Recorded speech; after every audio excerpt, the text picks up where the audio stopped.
Turagarutse kandi na Naomie Nkurunziza muri behind the scenes, iki ni gice cya kabiri.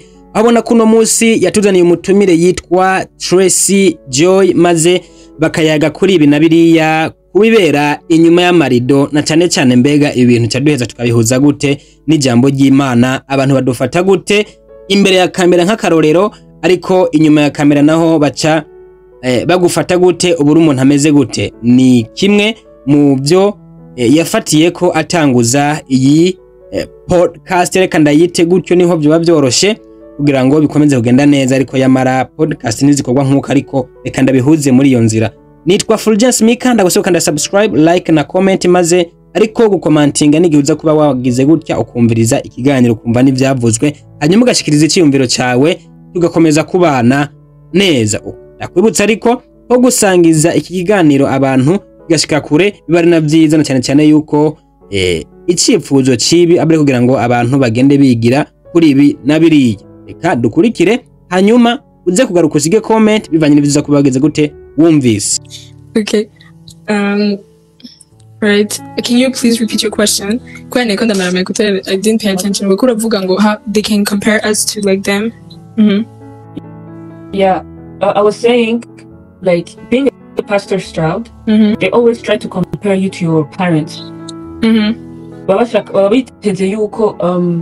we fata ngabo Ijambo ry'Imana wige. So how do you like, let's say maybe behave in your case, maybe when they're comparing you to your parents, yeah, in such situations?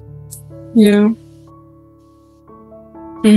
So as I told you, Nara, of course you have to struggle with that, because like baba consider like you have to behave like them, right? Behaving like them, but you have to set boundaries, right? Abantu bakamenya yuko you are your own person apart from them. You have your own calling, you have your own purpose, you have your own mission. Igituma Imana yakuremye, and he has igituma yakuremye ko wewe umeze utameze nkabo, donc nturi censé kumera nkabo. But nkuko nyene like muri Bible handitse yuko ngo turabe the old ways, twige from that, like turabe ivyo bakoze, ivyo bashoboye kugira biri vyiza tuvyigireko. Donc c'est vrai ko hari ama manière ngene bitwara, ngene donc bakunda Imana, twabonye kuri bo biri vyiza, turi censé kwiga kuri ngabo ntibiri censé kudutwara identité y'icyo natwe Imana yatugize. Kubera a part yuko tuba ko turi connected by blood, we are also our own person inside, but we also have to learn from them, because there's a reason why Imana iba dushize imbere kugira ngo tubigireko. Mais il faut aussi ko nawe ubanza kwanza kumenya identité yawe, icyo Imana yakugize, igituma yakugize uko onye umeze, hanyuma ugasetting ama boundaries igihe baba bariko bari expecting ko wewe, donc abo bandi bantu bari outside be expecting yuko wowe uza kumera nkabo, ugasetting the boundaries, akamenya yuko no, I don't have to be like that, because I am my own person apart from that. Yeah. So kids are like kindi kibazo, do you believe yuko ingabire iri dufate mu muvyeyi ishobora kuja ku mwana? Kubera ko let's say we all, I know you follow Prophet Lovey, yeah, I also do, but now not much, but let's don't enter into that. But ukontra usanga nk'ubu umuntu dufate umukozi w'Imana uragize nka mariage, maybe your kids batuvuga ati they have the same gift as me, or yeah, something like that. Do you believe in that? Or like, do you feel like since ubana na papa we gose, at one point you end up being like a sort of a preacher, or yeah, something like that? Okay, so dufatiye in the Bible, right? Because that's the reference.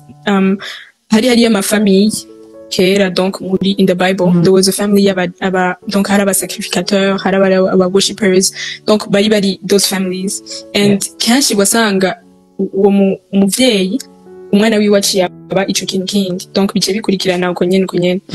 Donc habayo probabilité nyinshi yuko ushobora gusanga wabaye ico kintu nawe abasanzwe ari mugabo. Hariyo aussi un autre côté yuko Imana iba yakuremye wewe akote, donc wewe yakuremye nk'umuntu ufise amakalite yawe, ufise kandi n'ingabire zawe, donc ntituri censé automatiquement kuca twibaza ko turi censé kumera nkabo, mugabo il faut ko witora wewe ukamenya ati Imana yampaye ingabire zihe.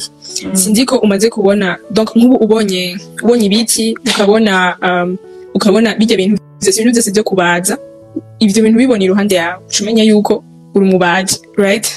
Ubona ibintu by'amafarine by'ibiki iruhande yawe exact mu mutwe wawe directement sose kucumenya yuko uri umuboulanger. Donc hari ibintu Imana iba yashize iruhande yacu biza kudutuma dutangura gutora ico yaduhamagariye ku, right? Donc ugatangura kubona ati okay ndazi kuririmba hanyuma ndi muri eglise ndagira iki. Donc Imana iragufasha kwitora wowe gutora ico yaguhamagariye as your own person.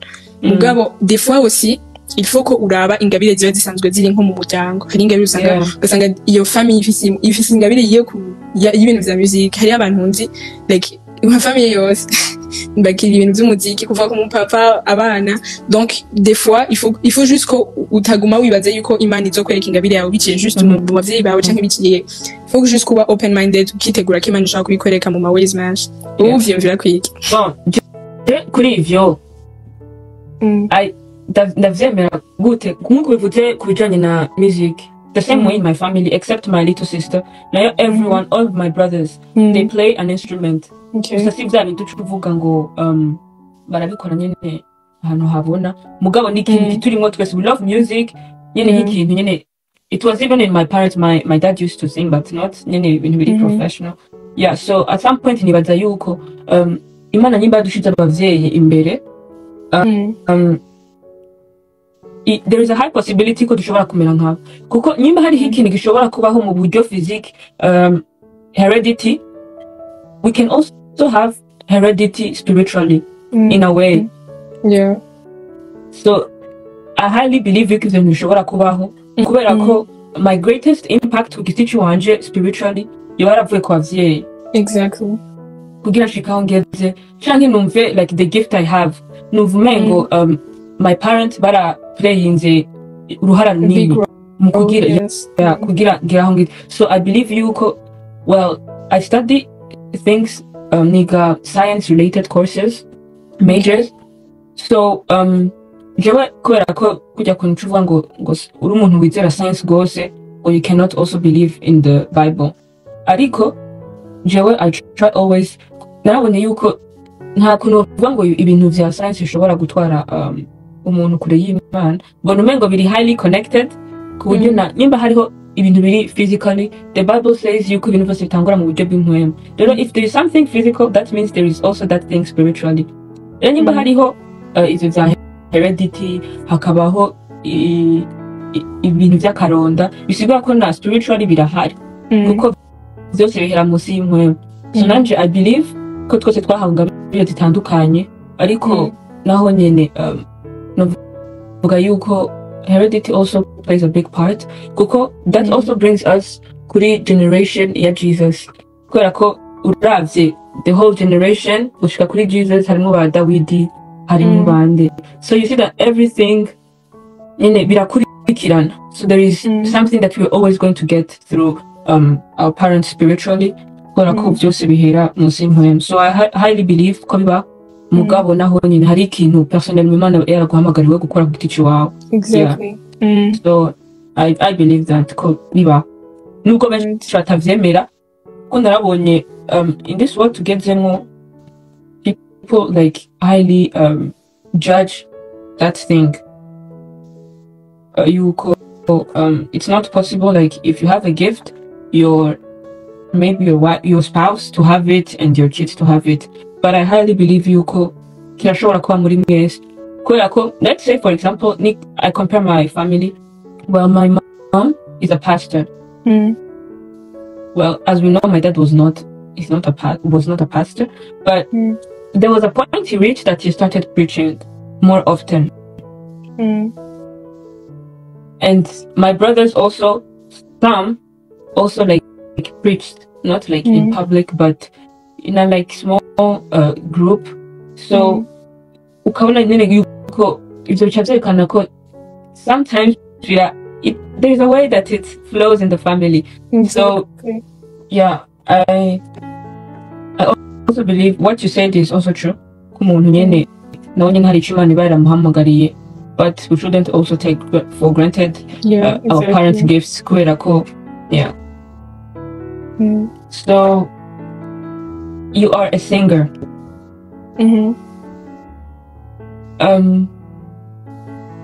byari ikintu nama niyumvira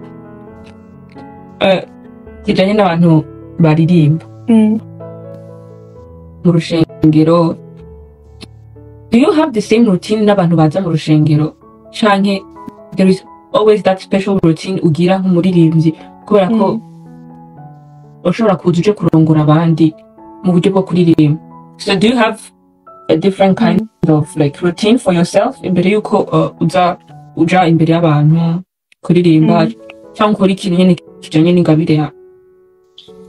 Yes, so of course yes, because uje imbere y'abantu, right? And like of course urafise ingabire nk'unkanje, like mandabizi ko ndazi kuririmba to some extent, like ndaza kuririmba, but if you need like yuko haba created an atmosphere of the presence of God, that doesn't come by like that. Ntibiza ngo kubera wowe uzi kuririmba neza. You have to have another routine iri different y'abandi, because a receiver, like uza gutanga n'uza kureceiving, they have to have a different routine, because urumva uza kureceiving we waza guprepara cyane cyane terrain yaho aza kuvyakira, ngo uza kubitanga aza kwanza kuba gukreya iyo terrain yo kumva umenga I am open first to receive from God, but also to give what is from him. So like yes, of course a routine has to be different. I get that. So uraririmba. So I'm going to ask a lot according to music. Do you believe ko umuntu yakiriye umwami Yesu afite the right to listen to other like secular music, or they shouldn't? Okay, I'm not going to say they should or should not, because it's a very sensitive like part. But generally, anything that doesn't align with your values, first as a Christian, as a person who believes in God, because anything that you listen to, it comes in you and it forms something in you, right? It's information. It comes in and it forms something in you. So like, as a Christian, as someone who believes in God, of course you cannot listen to anything. Like, like, but that's my opinion, right? Because there's a Bible verse named guard your heart, because from there flows the rivers of life. So like whatever you take in, that's what is gonna come out. And so you have to be very careful what you let in you, what you let come in you, because if so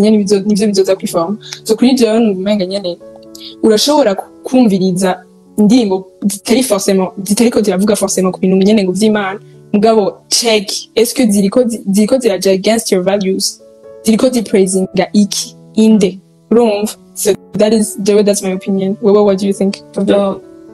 Joe gitichu wanje, I have had experiences with indirimbo zitari iz'Imana. So whenever I try to listen to a song itari y'Imana, mwanya wose like ikigumiza mu mutwe, I cannot even think of a gospel song anymore. Ikigumiza mu mutwe ikagumiza mu, like I'm really confused. Gusa jewe I'm really weird. Gusa novuga yuko hari ikintu nyene konti wanje giti cyanje kana ko cyamvugira abantu bose, nibaza yuko jewe I'm like the kind of person I shouldn't listen to secular music. Kubera ko I know myself, kandi mvuze nkuko kuntu ushobora gusanga tishigaruka mu mutwe, now even no longer search the presence of God. Kubera ko je numva yuko music ira playing a lot muri the way ba ndi kumwe n'Imana. Kubera ko I'm that kind of person, ngiye kuryama cyangwa ndiko ndasenga, ndiko ndaja ahantu hariho hose, I put music. Niyo mvuye muhira ahantu hari imodoka manza gushyiramo indirimbo. So I feel like the song, it's not the presence of God, but iratuma numva ndiko kunywana neza, I'm in the presence. So ngerageje kumvira izindi, my brain gets lost. So gutichi wanje numva yuko jewe I don't listen. So nkuko nyene wabivuze, it all depends on your values. Kandi ikindi naco je nkunda kuvuga kuri je nkuru ya Samson Imana yaramubwiye ntaza nk'umushatsi, amaze kuhuma inkomezi zose zaragiye, muga nticuzuga ko twese tumuwe mushatsi inkomezi zacu zigenda. So umuntu wose afise ama laws Imana yamuhaye ko agenderako, atandukanye n'ayo wawe, atandukanye n'ay'undi muntu. Kubera ko ndabaza ko n'abantu baririmba indirimbo zisanzwe mugabo ugasanga barasenga. So that's why jecha ngaruka hajya havuga ati we're not even allowed to judge, kubera ko n'ijambo ry'Imana ntitwemera kujudginga, kubera ko you don't know what God has spoken to him about their calling, what they should do. So nanje mba numva umengo kubijanye no kumviriza indirimbo, chambere no kumva your values, kandi ikindi naco hari n'indirimbo obviously uvuga ati I can't listen to this kind of song kubera ko it's completely against, let me say, against spiritual life, kuneza iwawe nyene utazumviriza kubera ko it's just really bad. Yeah, but I believe yuko indirimbo umviriza bivana na your values, what God tells you to do, what is your calling, nama laws Imana nyene iba yara kugendera. Yeah, c'est pas forcément ko Imana yonyene itegetse kukubwira ngo like ntuzumvirize wewe nyene, depending n'ingene wiyizi ubizi yuko nka kujya wowe wavuze ko uzumvirize nduzenze kumatisha mu mutwe yiki. Donc rero nk'ubu najewe niyizi nk'ubu ndazi yuko sishaka kumviriza indirimbo zirimo ama cursing words. I cannot, that is not my thing. Urumva, I cannot allow that ubwo bucafu kuza muri jewe. Sorry to say that, but I cannot allow that to come in me. So like wewe nyene it comes back with and that like know your boundaries. Anything that doesn't go muri sonse kumviriza ikintu kigenda against your values, like my values yawe, donc mais aussi against the word of God. Donc ikintu cyose kiza praising ikindi kintu, praising money, praising ibintu nyene bindi bitari Imana, we're not supposed to let that come in us. Kuri jewe, that is like the basis. Gusa listening to good music, nk'umuziki umuntu ariko aririmba about love, about igihugu, about urumva ibintu nyene mugabo biri restricted muri ivyo bitaza kugenda kure ya my values y'ivyo nizera. Right? Hanyuma, we have the Holy Spirit. Exactly. Uzoyumviriza, and you're gonna feel like, nah, this ain't for me. Like, unashana kukuri fast. Artist jena mukunda. Mugabo, uka feeling just in you that, this is not for me. And you just have to, therefore, ntuzona bitawuri gituma umvuda shaka kumviriza, but just know yuko, these prompts of the Spirit have to be followed. Ukeza kumumviriza, karakubwira ati, don't listen to this. Maybe you may not know the Spirit behind iyo ndirimbo munyanditse. So like, wewe gusa, you have to rely on the Holy Spirit. Umvise mu mutima ari, nah, just live it. Nibuka ikintu, kubera iki Bible ivuga yuko ingeso zibi zono ni ingeso nziza. Kuko tabati ingeso nziza zashobora guhindura ingeso. So, je namaze kubona yuko ikintu kibi kiroroshe ko cinjira muri wewe cyane. Gusumvya ikintu ciza. Niyo gituma n'umuntu yakubabaje. Biratuma wibagira n'ibintu byita byose yagukoreye ukafokasinga kuri ako kantu ka. So nico kimwe no muri music, I believe yuko iyo uhaye umwanya ico kintu kitari ciza kiri easily yuko kiza kukwefasa mu mutwe izo ndirimbo zindi wahora mvuza ry'Imana ugaca usanga n'amajambo utanguye kuvuga arahindutse. Ndavyiyumviriye kubera kuko kuntu uvuze ama cursing words, kubera ko my environment there is a lot of curse. Rero I always pray at Imana mfasha this thing I can deal with it, kubera ko ni ibintu bishobora guhindura umuntu n'ingoga. Kuko uravye nk'akarorero, iyo umuntu ari addicted ku kintu kucinjira biroroshe, muga kugisohoka biragoye. Aho rero bica bizana yuko nukuraba yuko ibintu twumviriza bidashobora guhaminga our spirit. Yeah, very true. Yeah. So again, ikintu cyo kuririmba, do you feel like singing biratuma wegera Imana gose? So I think yuko, okay, I don't think yuko ari kuririmba specifically. Kuririmba ntibiri ikintu jewe numva kinyegeza plus hafi y'Imana. Donc reading his words and praying, but like also worship. Sinovuga ngo singing, kore singing. Everyone can sing, yeah. But like when it's worship, when it's addressed to him, that is like ivyo nye birashobora gutuma nyene create atmosphere ikogeza hafi yayo. Yeah, it's not singing rero specifically ngo nyene ituma numva yuko ndi hafi yayo. Yeah, it's worship, because when you're worshiping him, like his presence descends and you have access rero, like nyene more access mukavugana and everything. so jo hari ikintu I noticed do believe yuko indirimbo nyinshi naho uri kura kumviriza canke fata nk'akarorero nk'uri muri eglise baravuga indirimbo tufata igisirimba do you think yuko bajya nto bariko baragitamba it's like the Holy Spirit or they're just enjoying the melody of the song? So as you said, we cannot judge because like judging that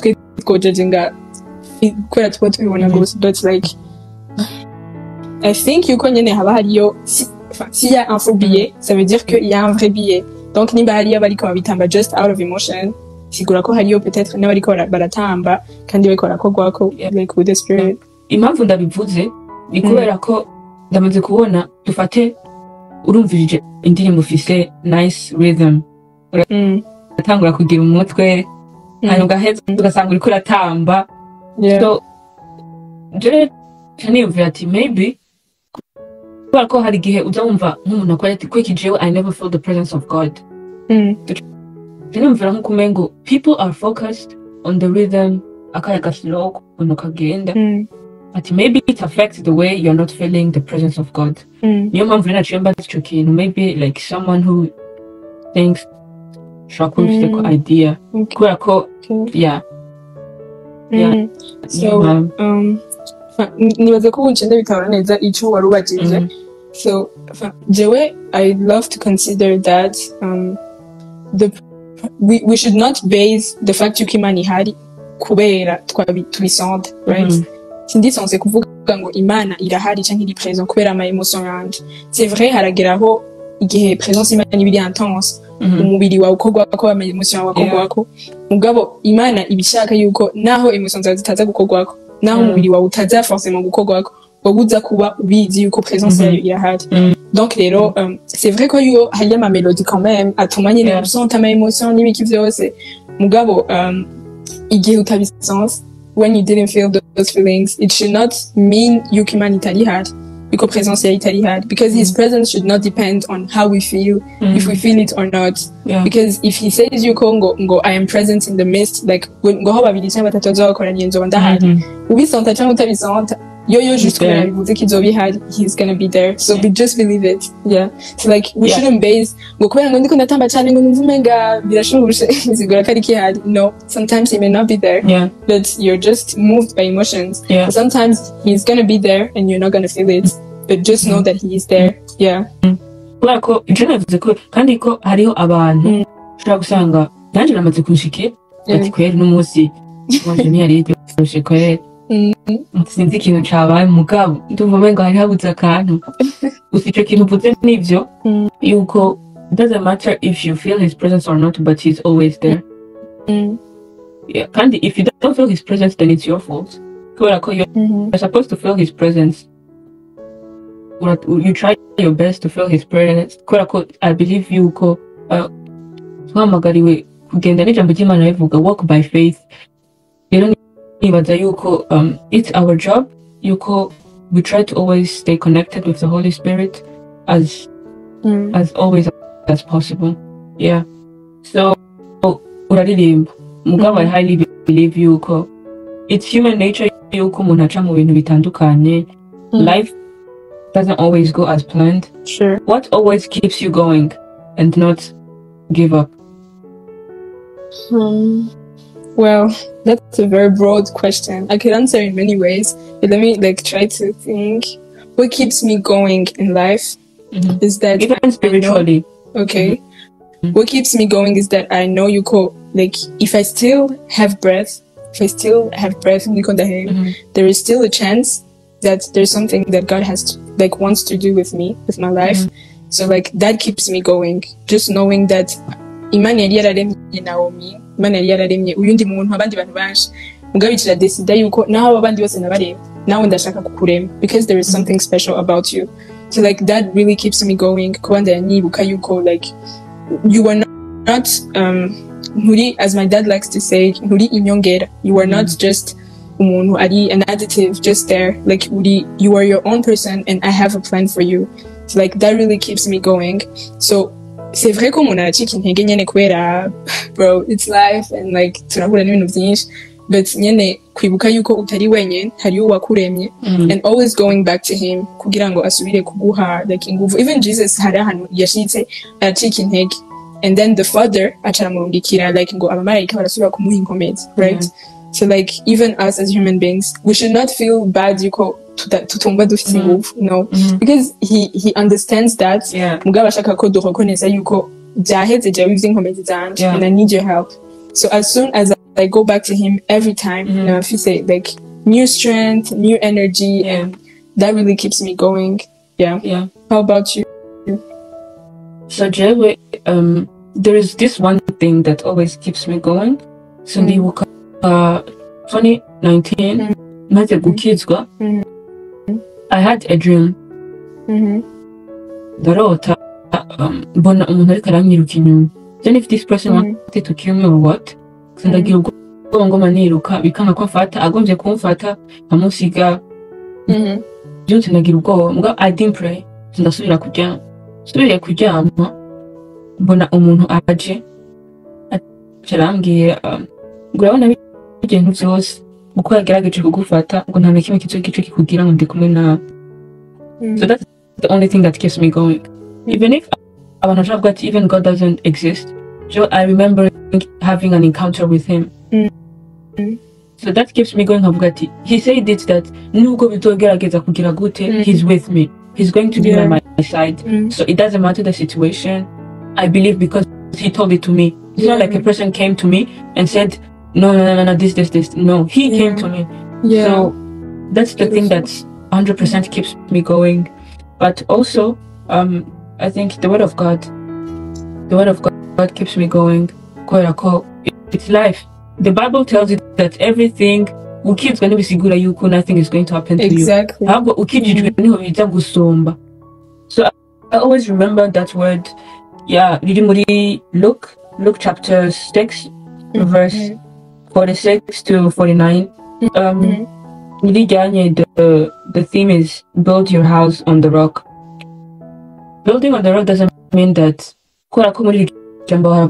wind will come, struggles will come, but because you built your house on the rock, which is Jesus Christ, nothing will happen. The house will stay standing. But if you don't build your house on the rock, oh my God, the wind will come, whatever will come, and it will just fall into pieces. So, I think it's making like Jesus your best friend. Everything, you have struggles, you don't know how to do it. Call upon his name. I believe 100% he will show up. Kandi natural, let them forget that in Jeremiah, he says that the plan he has for us are good and to give us hope and a future. So I'm Ijambo yose ariho kugira adutera intege. Rero nibaza yuko hari abantu bashobora kuba bavuga ngo reka sha wowe ntuzi ubuzima bw'iki twese turabicamo. Mugabo kandi ikindi naco iyo umuntu asoma ijambo ry'Imana n'udasoma ijambo ry'Imana. Niyo mpamvu ijambo ry'Imana rivuga ngo abantu bazobabenera kuvyo bama. Imba hari ibintu bikubaye ko ukerekana bad situation ukavuga ngo are you sure you read the word or practice the word of God? So I think sometimes it's just making Jesus your best friend. Mugihe bikugoye mwegere kubera ko iyo mwegereye ari naho n'abantu bashobora kutamenya kuri mu bintu bikugoye bakabona you're just smiling, you're happy kubera ko ijambo ry'Imana tugeze twame tunezerewe, always be joyful. So it's all about giving God time. Ikonovuga bishobora keeping us going. Yeah, that's very true. So you're a Christian. What way do you find let me find a way to word it very nicely without sounding weird.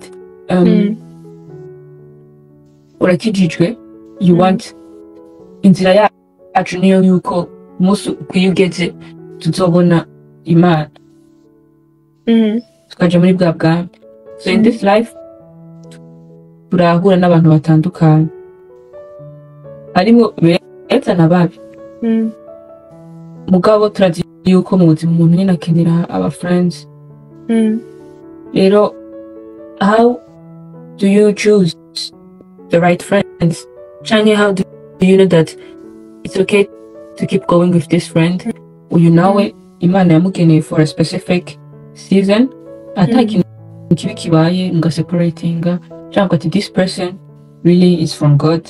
Imana kubera ko jewe ari abantu tutaba dufite ni ama relationship apana abantu bavugana every day. Ngo ugasanga I'm like, no, this is my person. Okay? Exactly. Yeah. So, for you, how do you like know the right people? Yeah. So, a backstory. I come from a place where it was very hard for me to have friends. Like very hard. If I say very hard, understand very hard because of like the position that I was in. Not really very hard. Let's not lie. Now it's very honest. It's very hard to kumenya like who is there for the right thing, for the right reasons. Exactly. Like who's there for like just kuendi my reasons. So like general of that change that hantu naguma numvumenga ati oya nta numwe wavre ahari bose they are here for a reason. They want that's something.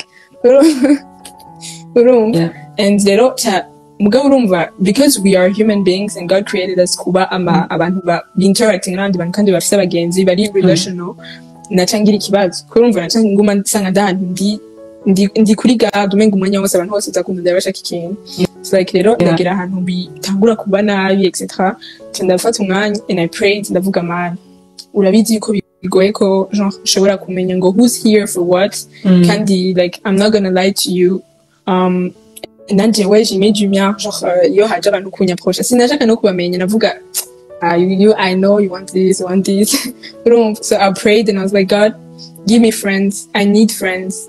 Just like Jesus had disciples, right? Very 12. Hayo abo bandi very close, very batatu. And then there was this very one specific where I'm even on the chest. So like I was like, God, give me friends, right? I'm against a group of friends, but I also need nabandi very few that I can confide in. Numva you konye and open with. And so like donc imaniki iratangura kunyereka kubera baba bari bahari musanzwe. Bari abantu bari around me gusa amaso yanje ntiyarari open ku buryo ndababona yuko these people are here.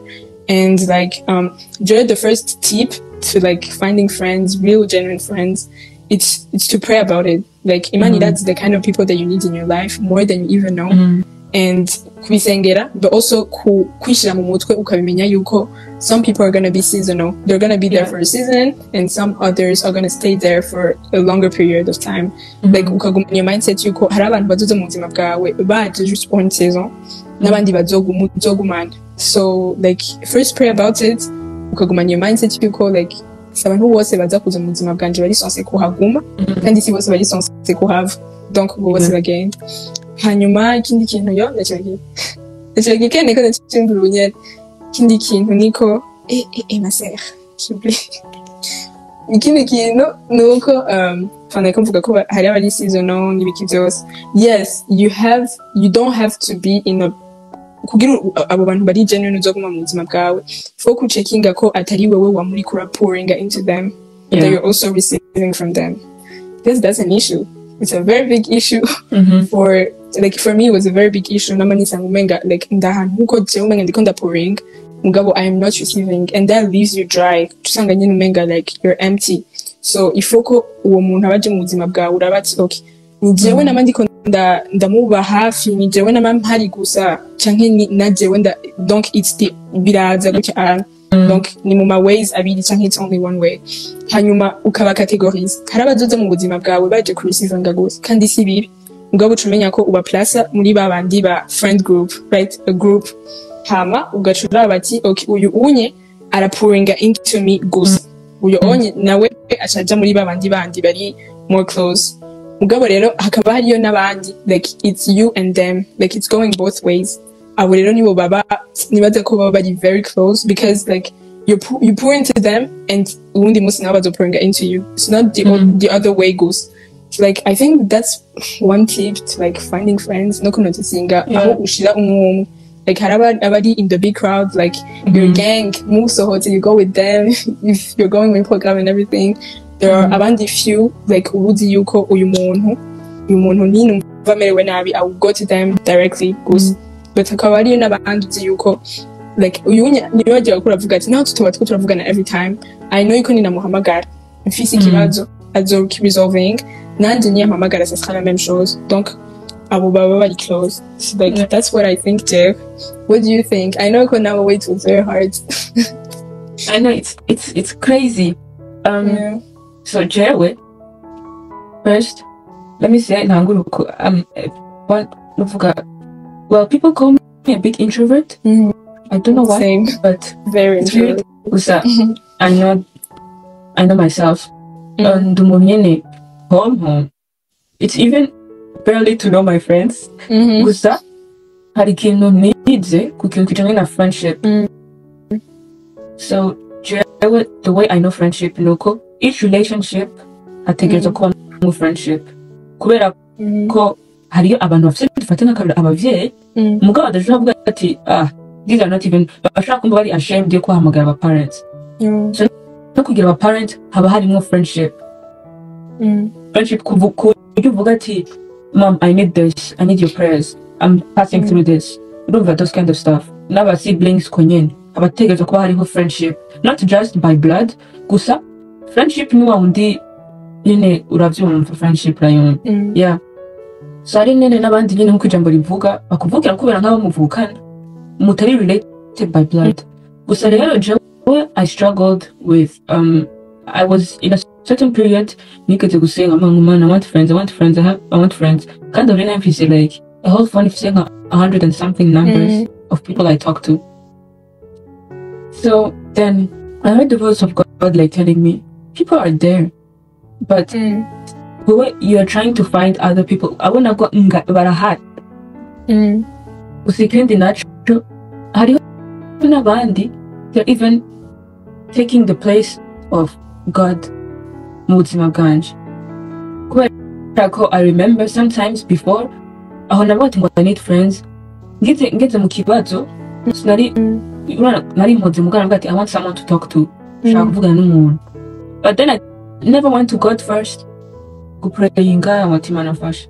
So jewe I learned icambere cyo yuko nize ukintu kijanye na best friend. Well, I used to have a best friend, but now let me just call her. I told her that she's my sister. No, not a best friend. So, kubera ko nkuko nakubwiye friendship iragira abantu bose. So umuntu n'ubu ati best of, it's like they're the best of the friends, innit? So that person needs to be that special. They know like a little thing of you. Mugabo, there is no person like that except God. Kubera ko sometimes ushobora guca muri situation ugasanga ntiyerekeye uwo mugenzi wawe ufise wari wita best friend ukaja kwibwira uwundi muntu igenera ashobora kugufasha. Mugabo umuntu igice kireka kuvuga yuko they are your friends, sister, brother. Mugabo your certain occasion ntiyari y'uwo muntu, ari y'uwundi. Rero cyo navuga yuko abantu bose mu buzima barakenerwa, seasonal friends nabo baba bakeneye kubaho to be with you like all your life, let's say. So narize first friendship. Well, I don't have that much friends. Kubera ko kandi ikindi kintu kigoye sinzi ko bikugora wewe. They're like some people you talk to, they're like turashobora kuba abagenzi. I'm like, how am I supposed to answer this? Yeah. I'm like it's crazy. Yeah, it's so crazy. I always like when chamba start. Like, what am I supposed to answer? Yeah. But at some point, I think that friendship, it was created by God because the girls are quite hari. The disciples. Yeah. Kandi nuko Ijambo rivuga yabapfutse kubera mpamuvukana. So mugabo Joe, I don't have that much friends. I don't have much. Mugabo kutabango I don't have much friends. Well, I speak to everyone. I'm cool with everyone. Yeah. Gusa nyene Ijambo friends, Jerry, so special. then saying brothers and sisters, it's like a key to all relationship in a kind of way, because all relationships require friendship in order to succeed. So yeah, so it's really hard. Like you said, we have to pray. That's saying we get umenye, the right people are these ones. Abanabo, let them go. Sometimes I give man get it. Go back through your phone and delete numbers just so you don't see they are. Just delete. Can't you cover more or what? Yeah. And so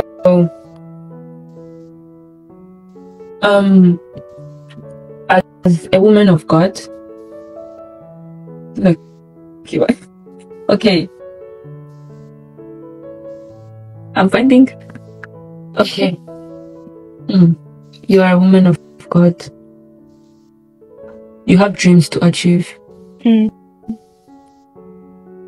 Iki kibazo ndakibaje kubera ko hari umuntu yakibajije muri let's say Q&A nagize ijya anonymous.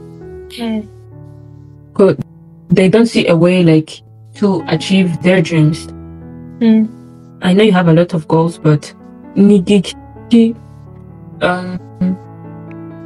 gituma kiguha motivation to keep going,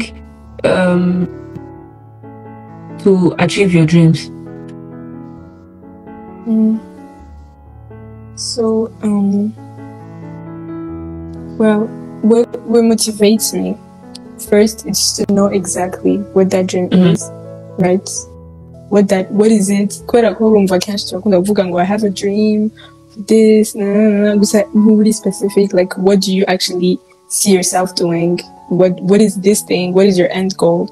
Like iyo uzi the why, that why is the one that's gonna motivate you. Like uzi ati okay, nishaka kuzoba, like j'ai un rêve yo kuba umuntu afasha abandi bantu dufate, donc abafasha mu kubigisha ibintu ibiki byose. So when you know exactly your dream, that motivates you. Sinzi kubitahura. Like irakumotivatinga gusumba yuko ufite ikintu nyene kirahonye ngo utuza ngurinde mu bintu vyinshi iyo utazi specifically what you want. And so like the other thing that motivates me is to remember yuko nyene like hari abantu barindiriye yuko jewe like ngira ico nkoze kugira ubuzima bwabo buhinduke. It's not to brag about myself, canke kubona umenga you have to do big things. It can be just a small thing. Iyo wibutse yuko hari umuntu Imana yaremye yicaye ahantu arindiriye inyishu wewe ufise, bakubura afise solution Imana yarayiguhaye nkuko nawe hari ugufitiye solution yo kukintu ukeneye. Uzonye ndavyibutsa, I'm just like, girl, you need to be motivated, you need to start doing this. Like hari umuntu ufate urabizi yuko Imana yaraguhaye dream yo kuzoba umuntu agira ibintu vya farming, right? Ugira ibintu vya farming, kuzogaburira abantu benshi, gusa ukaba wicaye atana kimwe kurabikorako. Sigwa ko hari umuntu yicaye ahantu ashonje atashoboye kuronka ibyo gufungura, kandi you have ugasanga they even have the money yo kugura, but they just don't have those things. Kwani Imana yarishyize mu biganza vyawe kugira ubikore, I'm offering that service. So like that motivates me to know yuko nyene there is someone that's waiting for a solution jewe fisi. Kuko nanje hari undi muntu afise solution y'ikintu jewe nkeneye. So like that motivates me a lot to know yuko nyene like there are people who God has like yashize ahantu barindiriye ko ugira ico ukoze kugira ngo like baronke solution ku buzima bwabo. That motivates me a lot, but also like because a light, as the Bible says, a light should not be hidden. Like a light should be put ahantu iboneka, ahantu iza kugira ikimazi. So like it's very selfish from you to think that your gift or the gifts that God has given you arizo kugira wewe we serving.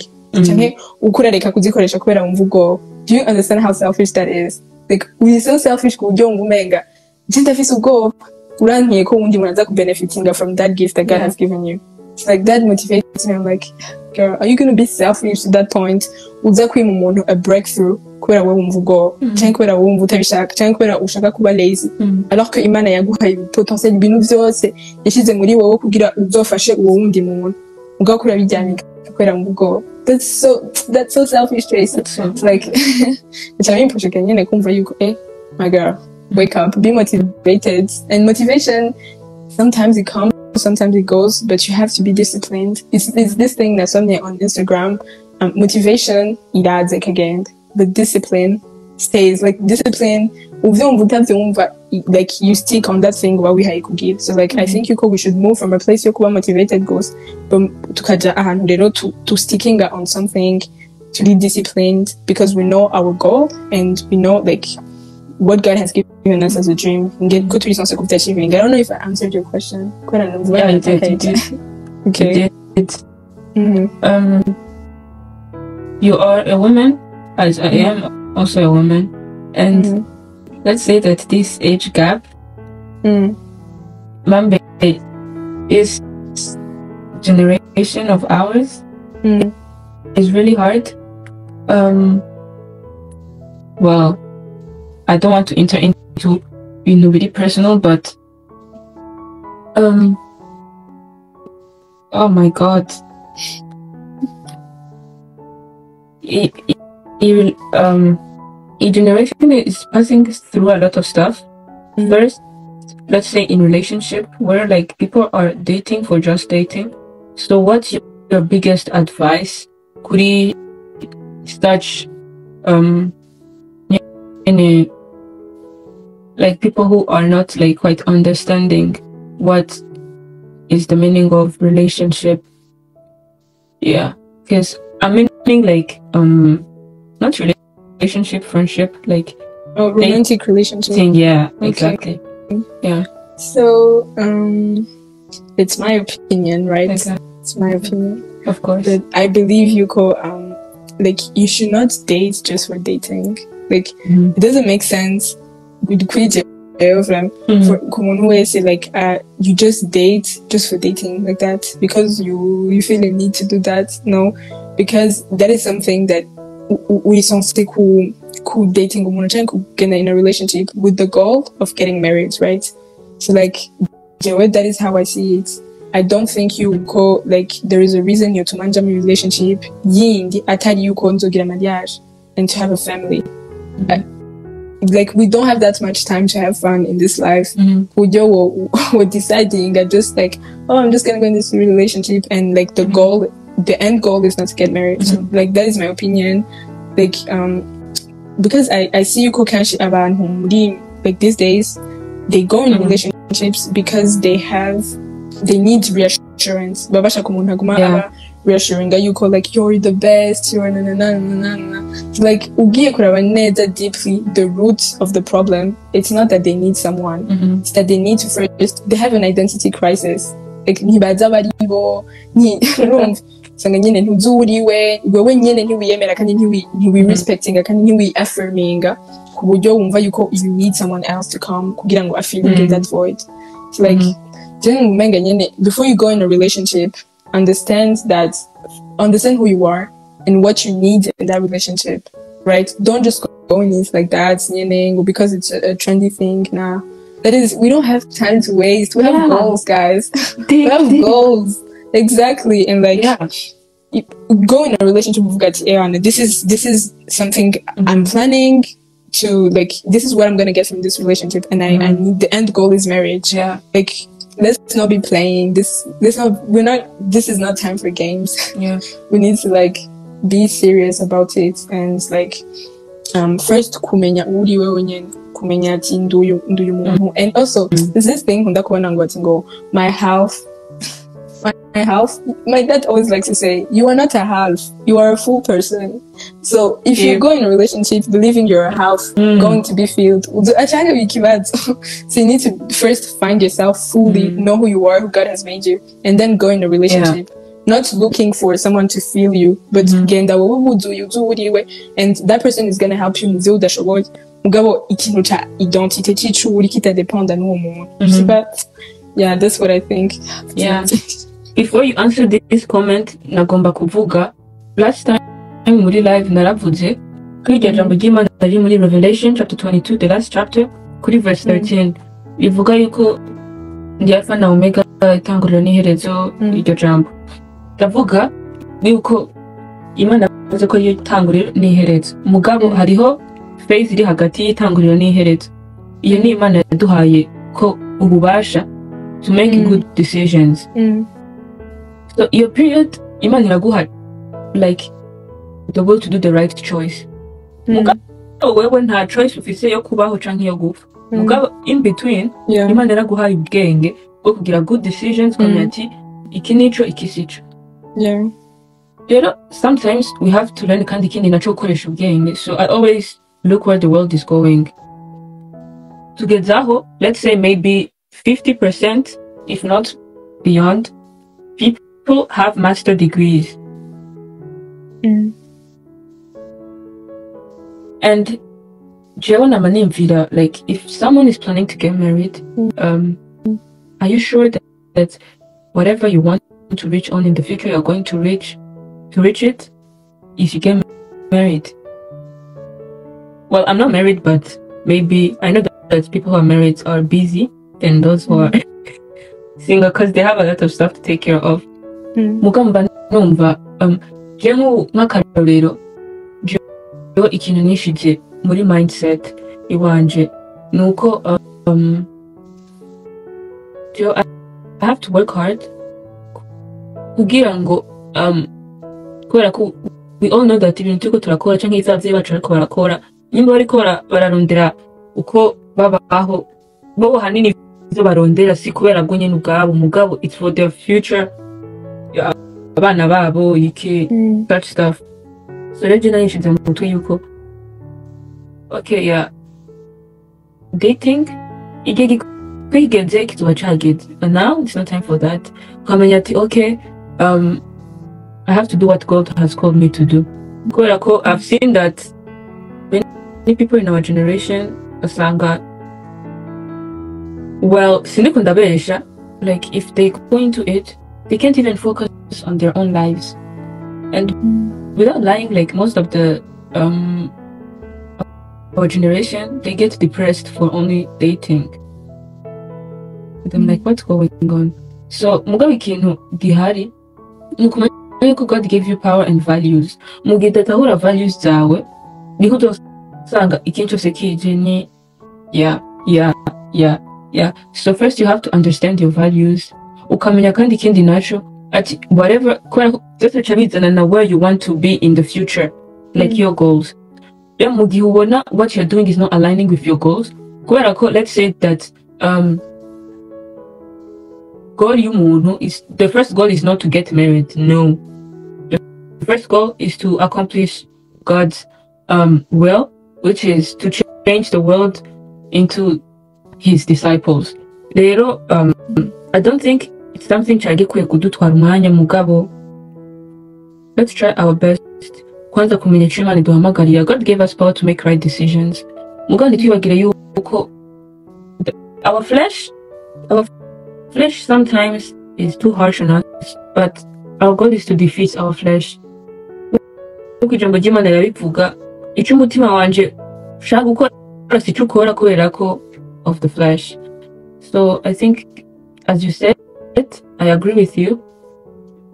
Mugabo hanini nibaza yuko for understanding your value, it's the most important thing.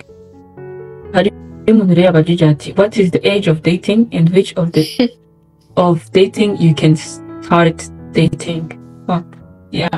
Your floor. I think I'm very lucky. I can't see any comments. I can't see any comments. Really? So well, to answer to that question, Jay, what I think is that like you just need to know like what you want, what you need right now. Everyone, like okay, Ndiko from Chishango this thing. I love my family so much, and I'm a family person, and so I know you go like and so like I know you go. I don't want to see myself in the future I don't see myself not having kids, not having like a home. You see, like I feel you go. I need that, but I know that for this few years, this is not what I need right now. I know you go. It's not what I need at this point. So kubera jemba ndabizi, and yuko what I need to work on right now are my goals, like my maybe the gifts that I have right now to sharpen them and everything. Ico cankora cyane focusing on that, right? So urashobora gusanga hariyo rero urundi muntu in their season bari in a season yo gushaka ku getting married and have a family, bafise 20 ans nka jewe, and that is okay. But you just need to, there's no proper age to go start dating at this time. And of course you have to be grown, like waba adult. Yeah. I think basi umuntu basi atahura igituma ubije, right? Like Jennifer ntahura, like there is no proper age for it, but you just need to know like why are you doing this? Like why are you going into this relationship? And like especially for my youngsters here, the young people like me or even younger, like you need to like set boundaries. Nimba what deciding to go in those like relationship and everything, you need to set boundaries because it can be a very big like washaka go in a trap. Like you're doing the wrong thing, right? You need to set boundaries. Every relationship needs boundaries. Even friendship, it needs boundaries. So much more, into that dating, you need like a lot of boundaries, like so like for me, there's no like proper age. Go in it. This is your season for it. Kandi, this is the time for it. And I'm very, I love people be tawi. I have my friends, like I have friends, like they're in good relationships. They have like boundaries, but that's how they're working together. Because like, they're even helping each other. My goals was on a personal level. Like I love those kind of things. But just umenye when it's your season for that, just do it. Like if you set a goal. Ikintu cyose kiri at the right time kiba ari cyiza kandi I would say that most people barabona ko ari cyiza kandi ico kintu wavuze, like most of them fall into traps, like no, let's say most of us fall into traps. Nibaza yuko it's sometimes we need the Holy Spirit guidance. Bashobora kuvuga ati let me just look at the appearance, but that is not how it works. Because the main thing is not just about appearance, but it's also about in their heart. So I think ko icambere coco umuntu arasenga akamenya ati this is the right thing to do. Kubera ko if ikintu cyose kitaba kivuye ku Mana gihinduka kibi nubwo utabona ko ari kibi muga gihinduka kibi. So I think yuko usitanze ukamenya ati this is the right plan. Kandi ikintu cyose kiba kivuye ku Mana cyose gihinduka kuba cyiza. Ntigishobora kuba kibi.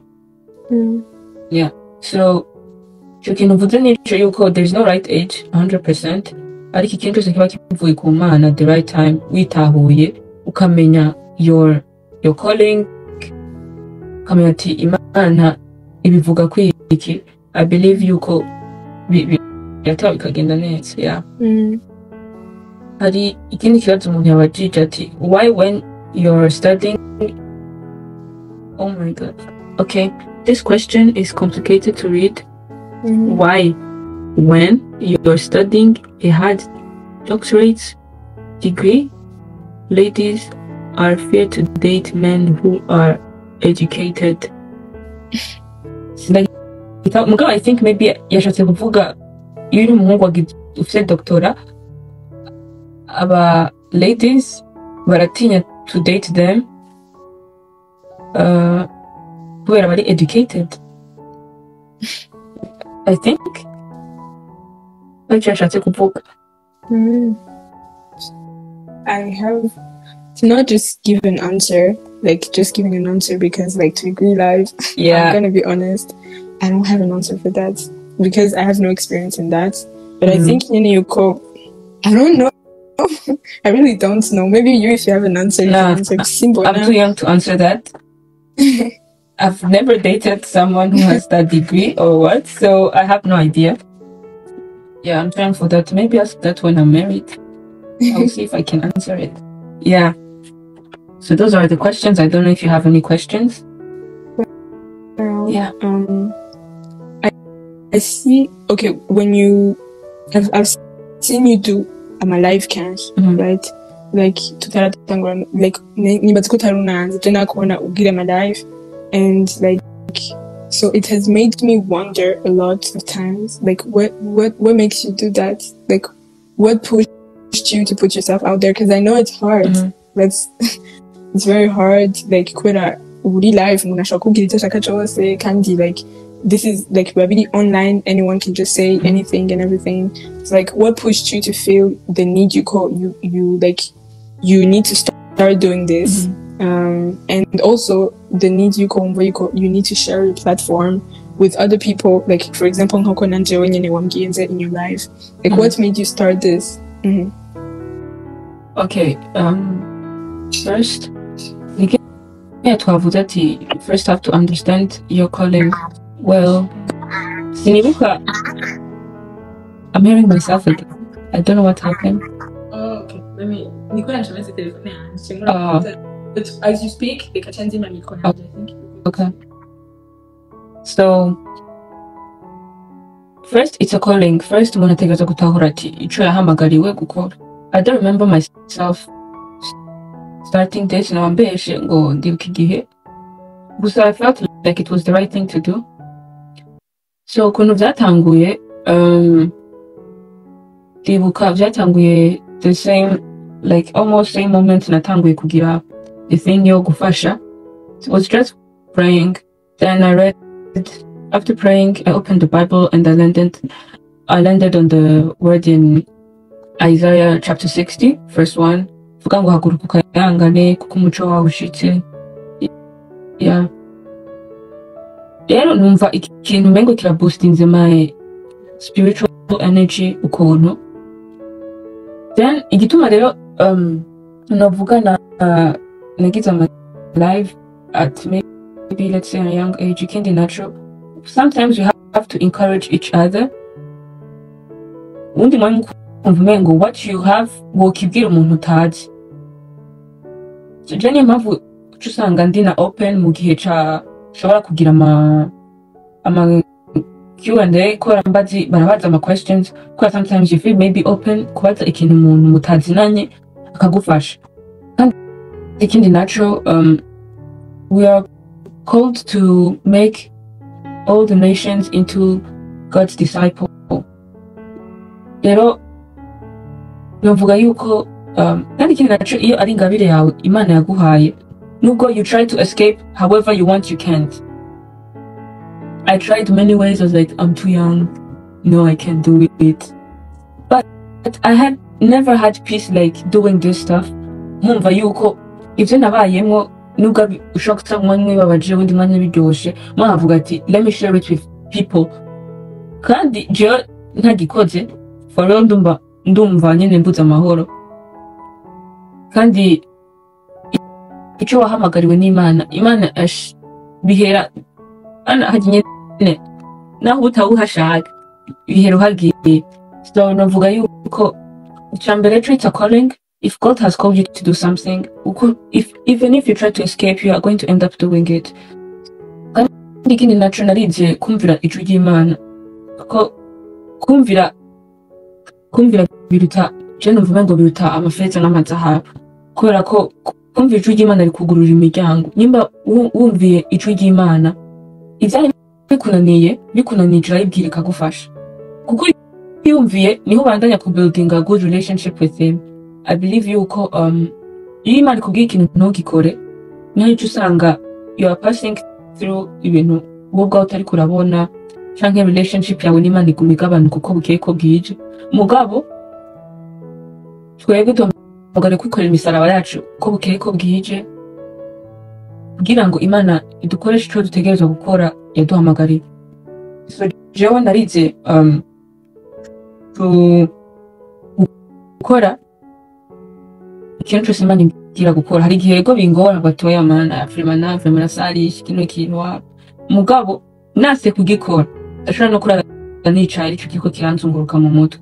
So nibaza yuko icyambere ni calling Imana iguhaye, you end up wayikora. Yeah. So icyambere nuko novuga gira nishuye neza urambwira. Which you know, calling. Like, how do you separate ibikorwa ukorera Imana or like your administration for God ukorera Imana and your relationship with him? Kubera kenshi urashobora gusanga vyabaye ingold gutanga gukorera Imana cyane ku buryo usigaye wiyumvira yuko relation yawe nayo iri base kuri ivyo urakora. Like, so like how do you separate it? Like kwanza bisoze kuba separate canke yeah.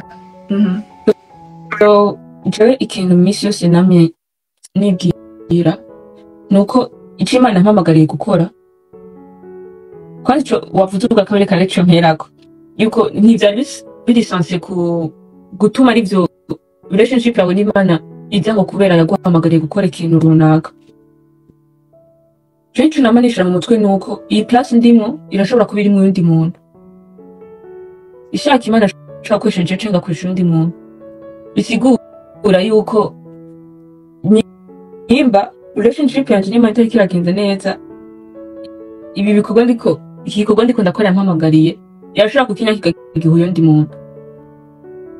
So relationship iri hagati y'umuntu n'Imana ntivyari bikwiye kuvangana na kubera ko abantu bose everyone preaches, false prophet will do that, false preachers will do that. So birakorwa n'abantu bose mugabo navuga yuko the right people bigisha on their real relationship nabo n'Imana kubera ko just numva yuko you can go preach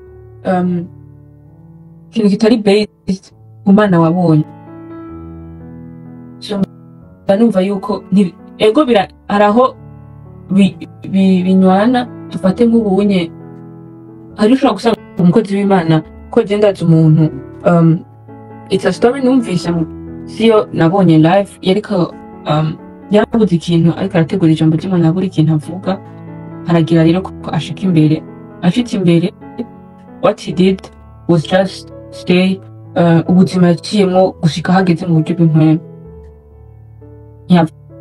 ntiyavuze ngo ijambo ry'Imana neki yavuze ati jewe haraho Imana yankuye nibi Imana yangejejeko. So nibaza ko araho binywana ugasanga iyo story ihindukiye kubera cyitegereza abandi kubera ko wayigishijeko mugabo relationship n'Imana niyo yari kwiye kuza ubwa mbere kubera ko nkuko nakubwiye I believe yuko iyi place ndimo uvuga ati I can preach on social media kirashobora gukorwa n'undi muntu kigikorwa cyagikoze nabi Imana irashobora guhagurutsa undi muntu. So the main thing is this question is too deep. If I continue to speak, it's going to be like a whole hour. Gusa in short, nukumenya yuko the relationship is what matters. Kubera ko kandi ikindi naco ivyo dukora sivyo bizotuvugira cyane. Most of the thing that will matter is the relationship you have with God. Nimba waramwakiriye as your savior, bizotuma novuga ati niyo yo kuja mw'ijuru mugabo ibikorwa navyo tuzobiherego igiti mugabo the main goal in the relationship kubera ko udafite relationship with God heaven is not for you. Yeah. It's so true. Like I support 100% to do relationship should come first because like this Bible verse ivuga ngo yimi revelation hariyo abato ngo bagacavuga ngo Lord I prophesied in your name, I did this in your name, but it's gonna be like no, I never knew you, because it's all about knowing him, not all about what you're gonna do like for him. Because now where I'm doing a lot of things, and then Tracy, when was the last time we were minister na kuije apana other people apana wewe ulikura serving in my name, when was the last that wicara gusa utaje kurondera ivyo nza kukubwira abantu ushaka kugira relation je na I was like yeah, so like I went back and like started to talk to him like ingene shobora ku building my relationship with him, because even if ushobora kuyikorera urashobora gukora ugakora like at the end akatubwira I never knew you, but warakoze ibintu kandi nivyo abantu barakids mugabo wowe sindakuzi kubera wowe I don't see myself in you like he was becoming more like me because nta mwanya twamarana. So yeah, that's I'm 100% like supporting you kuvuga nje. So hari mu yabajije umuhamagaro wawe yabaje umuhamagaro wawe gute nko ku bantu bakiriye agakiza bakaba bazi Imana ariko batazi umuhamagaro. Okay. It's me joy ngene like a tip that I can give to that person azi Imana mugabo atazi umuhamagaro wiwe ni kumenya muri Jérémie 29 France je crois niho umenga Imana ikiramubwira ati ukiri mu nda ya mama wawe ni naragutoranije kumvugisha iyo fasa nakunda kwisoma mugabo sinakunda kumanuka rero umunsi musi ndamanuka ndasoma neza hama Imana ikiravuga ngo ni waza kwijeye ukantumbera I will tell you this, I will tell you that. So the very first way yo kumenya umuhamagaro wawe ni kuja ku Mana. Imana niyo yakuremye irakuzi irazi ibyo utazi kuriwe birazi n'igituma yakuremye. So like ushaka kumenya neza ingene bakoresha telefone ya Samsung uja ku muntu yayikoze cyangwa usoma ka gatabo as they like to say ka gatabo kaba kari mu ngikato niko kakubwira ati iyi telefone ishoboye ibi kandi like ibi ni zishaka gukora. So like ushaka kumenya ibintu Imana yaguhamagariye go back to him and he's gonna tell you because it's his pleasure ko ubimenye. Hama hari imihamagaro iri general donc umuhamagaro en tant qu'umuntu ya donc yakijijwe umuhamagaro wo kubwira utumwa abantu baje kubabwira ko baritinga to Christ bashaka kuba utazoca mu kuvuga bashaka kuzoca kuririmba bashaka kuzoca kurikina film bashaka kuzoca mu ways match mugabo iyo ni calling iri general ku bantu bose. You have to make the disciples, you have to make sure yuko abantu bariko baramenya Imana. That is like calling iri general mugabo ushaka kumenya iri specific ubuzima bwawe go back to the one who made you. He's gonna tell you. Kandi hanyuma ni bya bintu nyene navuga ubonye igitari kiri iruhande yawe ukabona piano ukabona micro bro uri umuririmbyi reka kugenda kugira ibindi bintu umuririmbyi hama just look around you. Imana irazoshaho amasinga nikihe kintu bakigaruka no kumavuga ati ikintu kigize vraiment wowe muri umwanya uracyari wa mbere like uracyari wa mbere mu bantu mwetu n'ikintu nawe wumva yuko like iki kintu nashobora kugigira naho bari cyo kintu cyo nyine no kugira cyane mama mpfa like iki kintu no fandi ko ndakigira that is gutora neza ibintu like wabaye uri called for that will be around your signs n'ibintu Imana ishira hande yawe ibintu bagomba kugira n'ibintu nawe ubona ati jewe ndiko ndateka jewe noguma muri ibi nta bindi kandi abantu bose imisisi neze barumva ko hariyo touche special atari juste bien ushobora kwiga donc like try to notice that but also go back to him and tell you what he called you for. What do you think? I agree with you 100%. So it's a need to yeah.